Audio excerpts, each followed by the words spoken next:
Welcome to the park. Have a nice day. Whoa! How is this possible? Wonder Park tells the story of a magnificent amusement park where the imagination of a wildly creative girl named June comes to life.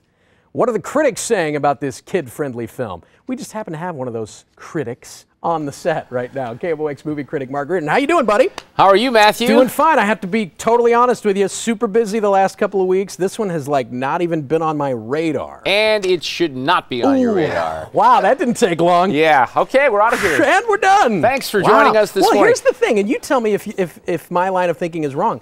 Animated movies are off the charts great now. Like the Pixar and the DreamWorks, they bring A+ game to the table now, and it's hard for some of these movies to compete now. Well, here's what this is. This is a Paramount movie that is also Nickelodeon, and it's pointed toward a Nickelodeon series later this year. So they want to get the kids into the characters. This is also a movie that does not have a director.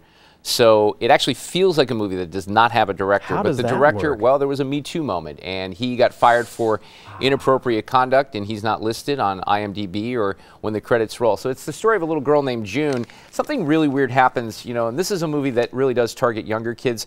My daughter just turned 4, so I'd say 4 to 8. The little girl, June, in this movie is 8 years old. But what happens at the beginning is something, they never say the C word, right? But her mom is sick, and she goes off for treatment. It's odd because dad doesn't drop her at the hospital. She gets in a car and she's gone, right?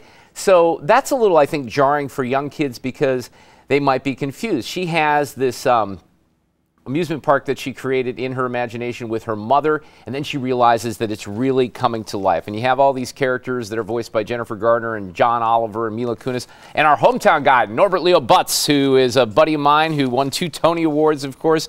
He voices one of the characters in here, too. And you do have he's the character Peanut, by the way. There's a big bear that is in this movie. Steve, the porcupine, voiced by Oliver. Greta, which is a boar who has a crush on Steve, voiced by Mila Kunis. And then you have the chimpanzee zombies that are attacking Wonderland. It's also kind of confusing because, quite honestly, the movie's called Wonder Park, but the theme park is Wonderland. So it gets very, my daughter's like, wait a second, I thought it was Wonder Park. There must have been a copyright thing. There are some cool things with some of the rides, like they have a sky flincher and it loads passengers into this giant hamster ball and it flings them across the park. But no, it's not a very good movie. It doesn't match up at all with the DreamWorks movies or Disney or Pixar, and it's just one of those disappointing animated movies that sort of fills out the month of March, unfortunately. I wish I could recommend it for parents, but parents are not going to like this at all. The little kids probably will. Okay, so this one skews younger. Very much younger. And it's just disappointing because, you know, you talked about this at the beginning. Sometimes the animation, did you see How to Train Your Dragon 3?